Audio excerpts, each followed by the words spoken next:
أعوذ بالله السميع العليم من الشيطان الرجيم. بسم الله الرحمن الرحيم.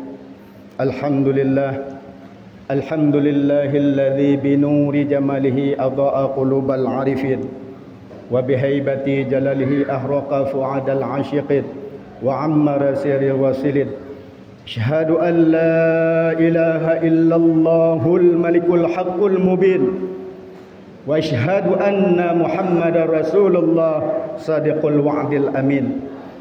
اللهم صل وسلم على سيدنا وحبيبنا وشفيعنا محمد النبي الأمي وعلى آله وصحبه وبارك وسلم. فيا عباد الله اتقوا الله حق تقاته ولا تموتن إلا وأنتم مسلمون. قال الله تعالى في القرآن الكريم: أعوذ بالله من الشيطان الرجيم أقيم الصلاة لذكري. وفي الآية الأخرى إن الصلاة تنهى عن الفحشاء والمنكر. وقال نبينا محمد صلى الله عليه وسلم: إن أول ما يحاسب به العبد يوم القيامة من عمله صلاته إذا صلحت فقد أفلح وأنجح وإذا فسدت فقد خاب وخسر. صدق الله العظيم وصدق رسوله الكريم. سبحانك لا علم لنا إلا ما علمتنا إنك أنت العليم الحكيم. ربي اشرح لي صدري ويسر لي أمري واحلل عقدة من لساني يفقهوا قولي. ربنا زدنا علما وارزقنا فهما يا أرحم الراحمين يا أرحم الراحمين يا أرحم الراحمين. Segenap lapisan puja dan puji, bentuk bersyukurnya kita kepada Allah Tabaraka wa Ta'ala pada hari yang mulia ini, pada hari yang sangat agung ini, Sayyidul Ayyam. Allah masih memberikan kita kesempatan hidup, kesempatan kesehatan yang Allah berikan. Maka begitu besarnya nikmat kehidupan dan kesehatan apabila Allah iringi dengan dua nikmat yang paling agung, nikmat iman dan nikmat Islam. Sungguh kalau tidak ada nikmat daripada Allah, keimanan dan keislaman kita, jangankan kita orang sakit, orang yang sehat walafiat, kita tidak akan mampu hadir ke masjid. Ada saja kesibukan yang dibuat oleh Allah pada diri kita sehingga kita lupa tujuan hidup kita. Maka dengan adanya nikmat ini sudah selayaknya kita bersyukur kepada Allah, berterima kasih kepada Allah. Karena setiap orang itu pasti Allah berikan hidayah, tetapi hidayah itu teramat susah ketika kita menjaganya. Maka bagaimana yang dikatakan syukur, mungkin telah kita dengar-dengar daripada guru-guru kita menyampaikan. Kita yang tahu hanya kata syukur, syukur. Maka dalam suatu riwayat dikatakan, seorang waliullah Syekh Syari Al-Kunti, beliau adalah paman daripada Syekh Junaid Al-Baghdadi rahimallahu ta'ala. Pada suatu masa beliau hendak melakukan ibadah haji. Maka beliau tidak sendirian melakukan ibadah haji. Beliau mengajak Syekh Junaid itu keponakannya, yang mana Syekh Junaid pada masa tersebut beliau berumur 7 tahun. Maka telah nampak di wajah Syekh Junaid Al-Baghdadi ini bentuk-bentuk kewalian kemuliaan yang Allah berikan. Maka setelah melakukan ibadah haji, segala rukun wajibnya dalam haji tersebut, maka pada masa itu berkumpullah 400 ulama Allah, yang mana mereka sepakat berkumpul untuk membahas definisi daripada syukur. Maka ulama-ulama yang terkenal itu semuanya telah mengeluarkan pendapat mereka masing-masing tentang definisi daripada syukur atau arti daripada syukur. Maka tibalah giliran daripada paman daripada Syekh Junaid Al-Baghdadi, karena beliau juga ulama Allah. Maka ketika tiba giliran beliau, wahai anakku, aku berikan jatahku untuk mengatakan bagaimana definisi syukur yang sesungguhnya kepada dirimu. Maka terkejut, betul ulama terkejut. Anak umur 7 tahun, anak umur 7 tahun you sampaikan pakiban ngengkeun definisi syukur. Maka kita dengar sama-sama, pukah katanya kau bersyukur pukah termasuk ulun-ulun yang marif. Maka dipegang oleh Syekh Junaid Al-Baghdadi rahimallahu ta'ala, Syukur adalah engkau tidak bermaksiat kepada Allah atas karunia yang dianugerahkan kepadamu, dan tidak menjadikan karunia-Nya Allah sebagai alasan ketidaktaatanmu kepada Allah Subhanahu wa taala. Bukan abang katanya demikian. Maka gepegah dek Syekh Junaid tanya ngekira orang bersyukur tak pergunakan nikmat yang dianugerahkan oleh Allah untuk berterima kasih. Gejuk tubuh yang sehat yang sempurna dari mulai ujung ke ujung kaki nyoba mandum nikmat Allah. Wa in ta'uddu ni'matallahi la tuhsuha. Menyotai tong hana mampu terjumlahkan nikmat Allah pulang kita yang untuk bersyukur. Maka ketika kita yang sami'na wa ata'na, tak dengar pu yang Allah pegah, tak dengar pu yang Rasul pegah, yang gurai-gurai kita yang pegah, wa ata'na kemudian tak patuh, makanya insya-Allah kata termasuk katanya orang-orang yang bersyukur. Maka teramat besar definisi syukur yang disampaikan oleh Syekh Junaid Al-Baghdadi, sehingga 400 ulama tersebut mereka sepakat inilah definisi syukur yang hakikatnya, yang sebenar-benarnya. Kemudian selawat dan salam senantiasa tercurahkan kepada junjungan alam, panutan dalam kehidupan kita, baik dalam sudut perbuatan, perkataan dan berbagai macam. Telah ada contoh suri toladan pada diri baginda Nabi Muhammad sallallahu alaihi wasallam. Maka disitulah kiblat kita untuk mencontoh, baik itu dalam keluarga, dengan tetangga, bersahabat dan sebagainya. Telah ada tata caranya yang dicontohkan oleh baginda Nabi Muhammad sallallahu alaihi wasallam. Mudah-mudahan kita dapat menjadikan Nabi Yuna ini sebagai idola. Juga kita cerita-ceritakan sirah Rasulullah kepada anak-anak cucu-cucu kita, sehingga mereka tahu siapa nabinya. Kemudian begitu juga selawat salam senantiasa tercurahkan kepada keluarga dan sahabat sekalian. Doa restu kita bersama kepada para alim ulama, yang mana oleh ulama ini ibarat tongkat di kala licin, ibarat lampu di kala gelap. Maka ta'zimi, patuhi apa yang dikatakan oleh ulama. Karena ulama ini adalah yang membawa jalan ataupun amanah, sambung estafet daripada baginda Nabi Muhammad sallallahu alaihi wasallam. Maka sudah layaknya kita selalu menghormati, mendatangi dan mendalami ilmu kepada mereka ulama-ulama Allah. Kemudian juga penghormatan dan ketakziman kepada Imam Cik dan Pak Kecik, terkhusus kepada kita semua yang telah berhadir. InsyaAllah pada hari yang berbahagia ini kita senantiasa dalam rahmat dan hidayah Allah Subhanahu wa taala. Sidang jamaah Jumaat yang dirahmati Allah, sebelum kita memasuki dalam waizah hasanah pada kesempatan yang singkat ini, sebelumnya khatib memohon maaf yang sebesar-besarnya. Mungkin ada penyampaian ataupun perkataan yang terasa angkuh atau sombong. Demi Allah, wahai saudaraku, orang-orang tuaku tercinta, tiada niat sedikit pun untuk sesuatu hal yang menyakiti hati atau sesuatu hal yang membuat tercereh dalam hati. Mudah-mudahan pu yang khatib sampaikan orangnya menjadi pelajaran atau mauizah hasanah bagi kita yang terkhusus, bagi lun tuan gerau dan bagi kita yang membandung. Karena dalam tentelang rumah maribnya betul, lebih betul rumah mendengar. Maka kepegah daripada perkataan Syekh Hasan Al-Basri rahmatullah alaih, jika saja yang layak menyampaikan nasihat, menyampaikan ilmu-ilmu itu orang yang tidak pernah melakukan kesalahan, orang yang tidak pernah berbuat kemaksiatan, maka setelah wafatnya baginda Nabi Muhammad sallallahu alaihi wasallam tiada seorang pun yang layak menyampaikan nasihat. Tapi nasihat yang dimaksud di sini kita senantiasa memperingatkan diri kita, memperingatkan keluarga dan saudara-saudara kita. Ad-dinu nasihat. Maka jangan lihat orang yang berbicara, tapi dengarkanlah apa yang disampaikan. Mudah-mudahan menjadi pelajaran. Sidang jamaah yang dirahmati Allah Subhanahu wa taala, kita sebagai umat Islam wajib kita mengimani daripada Al-Quran, yaitu meyakini dengan yakin seyakin-yakinnya. Apa yang Allah sampaikan dalam Al-Quran kita benarkan, apa yang Allah larang dalam Al-Quran juga kita benarkan. Maka di antara bentuk kasih sayangnya Allah kepada kita selaku hamba-hambanya, Allah menurunkan Al-Quran itu seperti perumpamaan kompas atau GPS nyodanya ngenjak laut. Baik hana muhawa dia. Al-Qurannya ke sebagai kompas dalam kehidupan katanya, baik sesat. Katun dari laut sekitar leleh retuh mirnya hana kompas, pat pawang elit dan yang pawang-pawang menyerah hana mupat darat. Tapi dengan kompas tersebut maka mupat tujuan katanya. Maka menangkah seumpama daripada Al-Quran.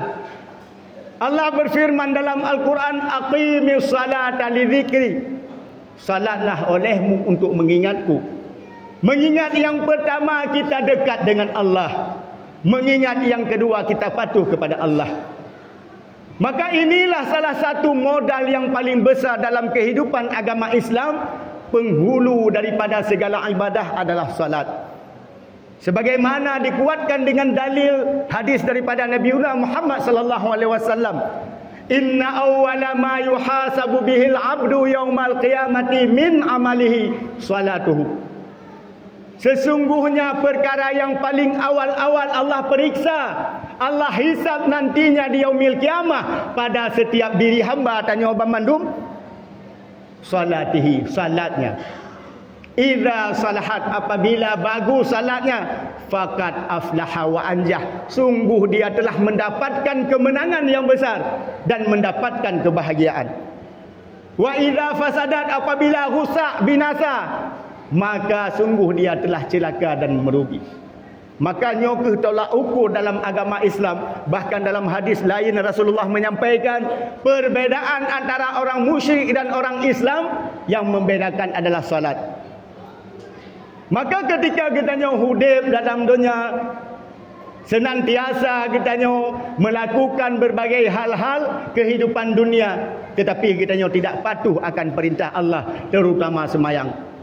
Maka dalam kitab Irsyadul Ibad dikatakan, atau dalam kitab nak kaim tengok berbagai kitab 8 ni pegah. Kitab Jami'ul Jawami' Musannifat. 15 buah siksa gijuk oleh Allah Ta'ala bagi orang yang meremeh-remehkan salat, yang memudah-mudahkan salat. Meremeh yang pun terpupuk semayang. Alah hentik satu. Nyo tengah sibuk kerja. Wate-wate ke hana sibuk boleh, ke akhir-akhir pancung baru tajuk ke Allah. Ke hana le sibuk baru tajuk ke Allah. Wate sibuk inan ke gujo dia, puik tak utamakan Allah dibandingkan dengan dunia. Nyo termasuk meremeh-remehkan salat. Kemudian orang yang memudah-mudahkan atau menghina salat. Na'udzubillahi min zalik. Tanya orang Islam. Wate pegah pakat jam masjid dak dengku imum. Ipakat dek guai-guai katanya. Lu hana penting tak semayang ni? Ha? Na'udzubillahi min zalik. Berani keluar kata-kata yang demikian pakat. Ino ke salah sabah bisa jadi khatamallahu ala qulubihim. Kagak kunci hati dak Allah. Wa ala sam'ihim. Kemudian gelinyung hai tamang le nasihat. Wa ala absarihim. Handeh le kehebatan-kehebatan Allah. Makanya kita mudah-mudahan kepujian oleh Allah daripada 15 buah siksanya. Maka ketika kepegah dari Rasulullah yang demikian, Allah mengancam dengan 15 buah siksa orang-orang yang memudah-mudahkan salat dan menghina salat. 6 perkara ketika dia masih hidup di dunia. 3 perkara ketika Malik Maut mencabut ruhnya. 3 perkara ketika jasadnya diusung, dimasukkan ke liang lahat. Dan 3 perkara ketika yaumil ba'as, hari berbangkit urah hisab katanya. Maka katanya dari sahabat, ya Rasulullah, siksa ya Allah jauh bagi orang yang tinggal semayang ketika hidup dunia. Yang pertama kepegang oleh Rasulullah, orang tersebut Allah cabut berkah dalam umur ni. Kata turi mendumpu berkah. Makna berkah sesuatu hal yang kita dapati, yang kita gunakan, nah rahmat Allah di dalamnya. Umur tanya dipajuh dek umur tanya dipajuh dek malam. Hantam pernah tersujud ba Allah. Umur ke 40, 50, 60. Nyoten masuk yang kau lika dalam kemaksiatan, umur tanya hana jayut gecok manfaat dalam umur tersebut. Gecok berkat oleh Allah Subhanahu wa taala. Tapi kasih sayang Allah bagi tanya, walaupun kita hana patuh atas ketentuan Allah, hana dah semayang, hana ge pepatah doa tanya oleh Allah. Hana ge pesakit anak kita hana ge pesakit inang kita pidahai semayang hana. Pakai demikian. Nyo baik fikir untuk salah faham. Tak kala nurung pemahaman si pulan dan hantar semayang, hantar yak masjid. Tetapi rezeki melimpah-limpah gitu. Nyo adalah bentuk istidrat. Dalam ilmu istidrat dikatakan Allah gejuk juga sanjung tanya. Sehingga wate gecok ada Allah Ta'ala, sehingga katanya dalam keadaan yang sangat rugi. Maka hana berkat umur katanya ketika hidup. Bahkan umur tersebut hana katanya pergunakan dalam ibadat taat. Maka menyo semayang hana nyohan mesangkut sehingga dia yaumil kiamah, pukah tak puasa, tak haji, tak umrah, berbagai macam amalan-amalan yang lain selain semayang, sehingga kepada pahalanya dari Allah. Wahai pulan, je pahala zakat, je pahala puasakah, je pahala haji, umrah dan berbagai macam. Takkanlah lagak tak pahala tersebut. Kemudian waktu tak kemencok seperti fata morgana, menangkeh. Maka hana berkat dalam umur kenayo dengan hana berkat dalam umur kenayo termasuk perkara-perkara amal yang kita lakukan hana manfaat. Kemudian yang kedua, Allah cabut berkah dalam rezeki. Pat bukti kecabut berkah dalam rezeki, bak tubuh sehat mentang leh. Baik tak pegah nabot lampu sawit berbagai macam. Ketika gejuk tubuh sehat, rezeki cik. Jangan baik dipikir rezeki peng mentang. Jalan mengkotak-kotak wow darat nan rezeki cik, tapi yang rezeki paling halus. Rezeki yang paling kaya ketika tubuh kita yang sehat, tanya senantiasa dalam ibadat. Maka ketika kita yang hana tak semayang, nah tak belum baju baru, ilu baru, hantam pernah tabah baju tersebut untuk tajak masjid. Bermakna baju yang menutupi aurat katanya hana ketaatan dengan rezeki Allah juk tersebut. Kemudian menancil urang malam nak dapat jawabu tapi tajibi, bahkan makanan yang mangat-mangat 3 minggu 3 benar daging, benarnya benar deh. Tetapi ketika kenikmatan kekuatan yang Allah jauh bagi katanya dengan rezeki tersebut, hana kita yang pergunakan untuk tunduk patuh di hadapan Allah. Kemudian yang kelih, Allah cabut tanda saleh bak diri katanya. Pu makna tanda saleh, ruh katanya jauh daripada nurullah. Lam hati katanya jauh daripada cahaya, bahkan secara lahir mentang katanya handa temui cahaya. Secara syariat mentang kita hanya ada pupuk ibadat, maka hati kita semakin urus semakin kelam, semakin urus semakin jauh daripada cahayanya Allah Subhanahu wa taala. Jadi empat bukti yang demikian tidak mencegah daripada perbuatan keji dan mungkar setingkat urang ka semayang, pulang kita hanya semayang. Sehingga dalam hati kita yang kuih, iri, dengki, dendam, berbagai macam sifat-sifat takhali yang diasbabkan kita yang hana semayang. Kemudian yang keput, doa kita hana diangkat oleh malaikat ulangit. Bermakna mengawang-awang di antara langit dan bumi. Tam doa na tabi orang malam ngentam doa untuk dunia.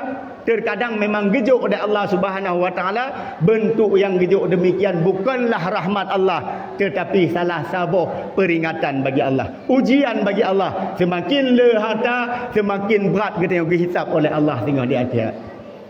Kemudian yang kelima, azab atau siksa yang gejuk, tanya hana bagian daripada orang Islam. Jut mentang tak mengaku bak KTP Islam, kakak Islam, buku nikah Islam, bandum Islam. Tetapi ketika yang dikatakan Islam menjunjung tinggi perintah Allah, menjunjung tinggi perintah Rasulullah, meninggalkan larangan Allah dan meninggalkan larangan Rasulullah, nyoka geberah Islam. Hana ada semayang, jut mentang tak mengaku katanya orang Islam. Tapi Islam tersebut tidak akan mengakui katanya sebagai umat, atau agamanya tidak akan mengakui katanya sebagai penganut agama Islam. Kemudian yang keenam, ketika kita mati, naim doa rurunci kita bak masjid. Hanya termasuk orang hana tumai taubat, mati hana tumai pupuk taubat, hana tumai taubat ibadat. Ketika mendoa walil jami'il muslimin wal muslimat wal mu'minin wal mu'minat, kita hana roh di dalamnya, walaupun kita dipekubur dalam pemakaman orang Islam. Bahkan hanya kata gejuk dari Allah Taala, hana mesangkut karena semayang kita hana.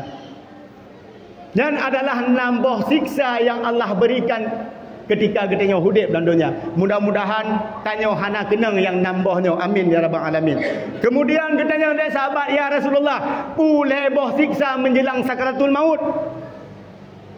Yang pertama, ketika dia mati, Allah matikan dia dalam keadaan yang sangat hina. Hana harga dia di hadapan Allah, hana nilai dia di hadapan Allah. Walaupun ramai orang yang mengucapkan berlangsung kawa, ramai orang kirim papun bungong, kabar pulang si pulan ben, si pulan turut berduka cita. Si pulannya si pulan je, PT-nya PT je, CV-nya CV je. Di dunia dalam pandangan Allah mulia, tapi dalam pandangan Allah kita hina. Naudzubillah min dzalik. Kemudian yang kedua, siksa yang Allah jauh bagi kita ketika matinya dalam keadaan yang lapar bersangatan. Bersangatan lapar hanya bisa tercerita karena kepegah ada Rasulullah, orang yang bisa merasakan dahsyatnya sakratul maut orang kan melinggai. Tanya cuma bisa terpegah-pegah, lagi berat, lagi kepegah ada ulama-ulama sakit sakratul maut, lagi umpama kameng ipluk Yahudib menan ke sakitnya orang gila. Yang kepegah oleh Imamul Al-Khazali rahimallahu ta'ala, ketika malik maut cabut roh, tanya orang maksiat seperti dipancung dengan 1000 pedang, seperti ditambak dengan 1000 tambak, seperti digergaji dengan 1000 gergaji. Haik tak bayangkan yang demikian. Maka menantu dek katanya orang singa. Contohnya kata belum puasa tak tendek dari bengah tok support mentang berat mata tendek. Pulang tek gejuk azab ketika katanya sakratul maut. Maka watenyan kita melaki tanya hawa tak bu mesabah suap mentang je. Gebedah malaikat Israel yang mencabut roh katanya dalam tok detik cabut. Gebedah gejak utimu, gejak barat, gejak selatan, gejak utara. Gebalik bak katanya wahai hamba Allah, hanale rezeki gatalan dunianya. Yang nak rezeki bak dia pucit cuma napah mentang. Nyo napah gaji taitong. Tamang napah tebik napah gaji taitong. Bermakna je kata taitong katok bak finish kehidupan katanya. Menancit watet cabut nyawa katanya tetap tarik nafas seperti perumpamaan katanya orang yang senak ataupun orang yang sesak. Lagi nak digintan ukuran 5 boh tak semen ada dada kena kiban tarik nafas. Maka kemudian yang gepegah yang kita bicarakan tentang perkara-perkaranya pu gepegah lain riwayat lain oleh Rasulullah, wahai umatku, ketika kalian hidup dunia ini nyata, akhirat cerita, pu akhirat ceritanya dengan terpegah-pegah hantu insya-Allah menawati Bandung cerita. Hana alam terasa kata. Tapi apabila engkau telah mati, telah dimasukkan engkau ke dalam liang lahat, maka akhirat itu nyata, dunia tinggal cerita. Maka kita dengarnya adalah cerita. Maka munyo kita yang mengingkari yang disampaikan oleh Rasulullah akan kita yang rasakan naudzubillah min dzalik. Kemudian siksa yang kelih kepada Rasulullah menjelang sakratul maut, dia dalam keadaan yang dahaga bersangatan. Gerah tak tinggal bahkan kepada riwayat tersebut menyona ke ilam dunianya, ikung lam dunianya tak kumpul mandum, tajib lagi dia tidak akan menghilangkan rasa dahaga haus tersebut. Elok lakai, elok lakai. Apa elok lakai ubena kung lam dunianya tajib hantro elok lakai. Hojit yang hidup adalah keyakinan iman kita kepada Allah. Tinggal tak rasa yang demikian watai hidupnya pui pegah tingku. Ana betul pada hidup lakai sabah dunia nya lamkung tajib hang gadah gerah. Baik patih. Karena yang pegahnya kelun, yang pegahnya Rasulullah. Maka menyohantar patih yang demikian tanya termasuk mendustakan Rasul, mendustakan Allah Subhanahu wa taala. Maka leboh perkaranya ketika kita dalam keadaan nazak, nyo adalah hal yang Allah jauh siksa bagi kita. Mudah-mudahan tam laki Allah juga kita nyo hana tok yang demikian. Maka salah satu seorang ulama Allah, beliau menjelang sakratul maut. Menjelang sakratul maut ketika berita bahawa beliau dalam keadaan nazak didengar oleh para murid dan sahabat, maka berdatanganlah murid dan sahabat kemudian. Ketika gekalan syekh tersebut kata lentang atau tepaih mata kata pep napah mentang tabah-tabah tu gepetalkin oleh sahabat beliau bak unum dahun bak geliung dahunan la ilaha illallah han geberah nyan pu bala ulama kan lagi adanya ulama han geberah nyo tanya ke bala terkejut yang petalkin gejak belahui gepetalkin la ilaha illallah han geberah nyopu bala ulama meribe anak murid gejak baki kam tak orang betalkin nyopu bala situ ulama bisa pegahan kalimah la ilaha illallah lagi yang kepetalkin bak kaki la ilaha illallah juga han kepegah terkejut wan pu bala nyo tanya pu pandai pegah tengku di kampung melinggai otak takkan demikian han kiban habar Maka dengan izin Allah, baik penasaran daripada sahabat-sahabat dan anak murid, gejuk kesempatan Hudaib sesaat oleh Allah untuk menceritakan perkara bunuh tu. Ketika beliau telah sadar, wahai Syekh, watai drone dalam keadaan nazak bunuh lon petalkin drone tu, Syekh. Watai lengkun la ilaha illallah drone pegahan. Lon talkin dahwi menancit, lon talkin bagaki menancit.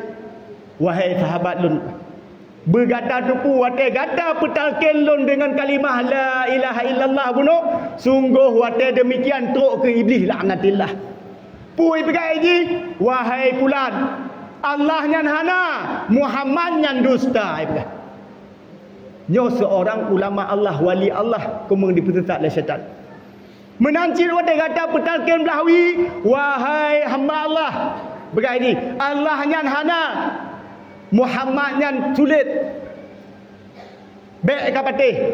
Watai bak giliran bak kaki, agama yang betul menyokan Nasrani Yahudi, Islam nyan kan agama betul, agama dongeng Islamnya. Nyan dipegang. Maka lun pegahan yang demikian, nyan ke kali terakhir digoda lun oleh syaitan. Maka dalam kitab Duratul Nasihin kali katanya ulang-ulang, iblis laknatillahnya 7 boh model yak goda katanya menjelang sakaratul maut. Yang pun tak diperserupa tu seperti ulama berjubah, pakai tangkuluk beraya bercahaya. Maka iba ke Gucci, hana kaya Gucci, ukuran mok lawan tak genggam. Maka katanya orang terpegah siksa yang boleh bunuh dalam keadaan yang sangat haus. Dipegah ke wahai anak lun, nyempat lembai ke kata Allah dan hana han mampu tolong kah ada Allah, Muhammad dan tulis pun kau dengar lawetnya. Kakui mentang isyarah dengan mata kah, yakin mentang lah hati inyo kujuk kekah. Maka ketika Hudaib dunia hantam tak sujud pada Allah, hana pu harap mendemekan kalimah la ilaha illallah. Ketika dunia hantam pernah tak sebut-sebut kalimah taibah, kalimah hak, hana pu harap menumpum mendemekan. Bayangkan bunuh ulama Allah mentang lagi yang digoda. Maka dengan senantiasa kita tak sujud ba Allah lagi kepada Rasulullah. Saat yang paling dekat seorang hamba dengan Khalik adalah ketika dia bersujud dalam salat. Maka perbanyakkanlah doamu dalam salat. Baik berdoa mudah rezeki mentang.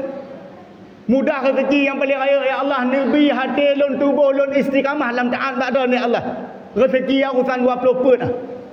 Rezeki yang paling raya ketika lidah kita yang senantiasa dengan kalimah zikir, hati kita yang mengingat Allah, bahkan ruh kita yang juga meyakini segala sesuatu zikir kita yang semayang kita yang ibadah-ibadah yang kita lakukan nyo adalah kasih sayang Allah.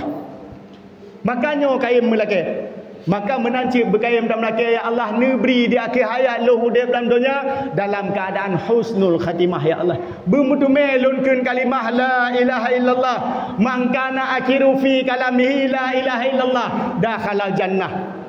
Bang tiga tu di akhir kalam Hudaib dalam dunia kan cerita lain, tapi yang dikut la ilaha illallah memisah roh dan tubuh, maka katanya gepegah dakhala jannah. Ulama-ulama mensyarahkan hadis Nabi tersebut, orang tersebut tidak akan mendapatkan azab dalam kubur, juga tidak akan merasakan huru-hara di yaumil kiamah, tupu-tupu tengah kai ke pintu syurga. Maka oleh karenanya gepegah dek syekh yang kembali mono, wahai sahabat Lun tengah digoda habis-habisan oleh syaitan. Maka kalau sampaikan bak kata bermandumku maksud yang lun ke mono, maka perbanyaklah oleh kalian mengucap kalimah la ilaha illallah.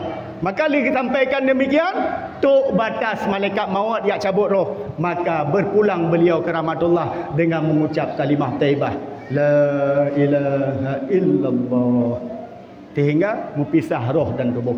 Nyo ke perkara-perkara yang mahal, perkara-perkara yang langka. Bang bandum ke dalam laki, ya Allah, bermutumai lon di akhir hayat mutumaikan kalimah ya Allah. Watai tengah gejuk ketepatan keun hantar temkeun. Maka belakan la ilaha illallah, la ilaha illallah, baik tidur-doa ataupun berjamaah. Maka yang kenyan talah sabar je abu ya ke pegak ratib seribe. Pu makna ratib seribe, ya ayyuhallazina amanu dzkurullaha dzikran katsira. Wahai orang-orang beriman, bila kata ingat Allah dengan ingatan sebanyak-banyaknya. Makanya ke supaya di akhir hayat hana perlele kita tengok pun petalkin tengah. Kajut tak petalkin doh ketika hudib. Maka sebenarnya petalkin wate urang tengah nazak, petalkin urang bak kubukan ke lain ke simai sebenarnya. Kita tanya yang mata hudib. Maka menyo biasa dengan la ilaha illallah hudib betulnya hana perle katanya takun bak geliung la ilaha illallah. Menacit ketika alam kubur tengah watai petalkin nak tengku-tengku guai-guai dia kullu nafsin dha'iqatul maut seterusnya bahwasanya mungkar wa nangkil yang hak siksaan lang kubur hak nikmat lang kubur hak wahai hamba Allah pulan bin pulan nanti akan tok dua-dua makhluk Allah temanyang bak kata baik kata demakut kibam baik demakut idonya maksud katanya dengan Allah hana pu cerita hana demakut mengaplisi macam merompak bak jalan hana lengkap surat-surat Honda kita yo mentetet kita pula dengan makhluk Allah yang sangat hebat tengah sidang jamaah yang dirahmati Allah Subhanahu wa taala nyo leboh pertama nambah yang pertama kali tersampaikan leboh yang kedua sekurang kali tersampaikan tinggal nambah tu insyaallah temanyang bak guai-guai kata insyaallah nyo wate ke pemumpak dan Allah akan tersampaikan mengingat wate mudah-mudahan yang dalam dalil ataupun peringatan yang dikurung bohnya menjadi pelajaran dalam kehidupan kita yo senantiasa kita yo lebih hidayah oleh Allah Subhanahu wa taala untuk terus salat ibadat kepada Allah amin ya rabbal alamin. Alhamdulillah Rabbil Alamin Allahumma salli wa sallim ala Sayyidina Muhammadin Nabiyil Ummi wa ala alihi wa sahbihi wa barik wa sallim fa ya ibadallah ittaqullah haqqa tuqatih wa la tamutunna illa wa antum muslimun. قال الله تعالى في القرآن الكريم بسم الله الرحمن الرحيم يا أيتها النفس المطمئنة ارجعي إلى ربك راضية مرضية فادخلي في عبادي وادخلي جنتي. بارك الله لي ولكم في القرآن العظيم ونفعني وإياكم بما فيه من الآيات وذكر الحكيم وتقبل مني ومنكم تلاوته إنه غفور رحيم. اللهم صل على سيدنا محمد اللهم كن الإسلام للمسلمين والمسلمات والمؤمنين والمؤمنات برحمتك يا أرحم الراحمين. الحمد لله اللهم صل وسلم على سيدنا محمد وعلى آله وصحبه أجمعين. فيا عباد الله أوصيكم ونفسي بتقوى الله وطاعته لعلكم تفلحون. قال الله تعالى في القرآن الكريم بسم الله الرحمن الرحيم قل هو الله أحد الله الصمد لم يلد ولم يولد ولم يكن له كفوا أحد. اللهم اغفر للمسلمين والمسلمات والمؤمنين والمؤمنات برحمتك يا أرحم الراحمين. اللهم إنا نسألك التوبة والإنابة والاستنقاذ على الشريعة الغراء وطريقة البيضاء برحمتك يا أرحم الراحمين. ربنا آتنا في الدنيا حسنة وفي الآخرة حسنة وقنا عذاب النار. عباد الله ولذكر الله أكبر.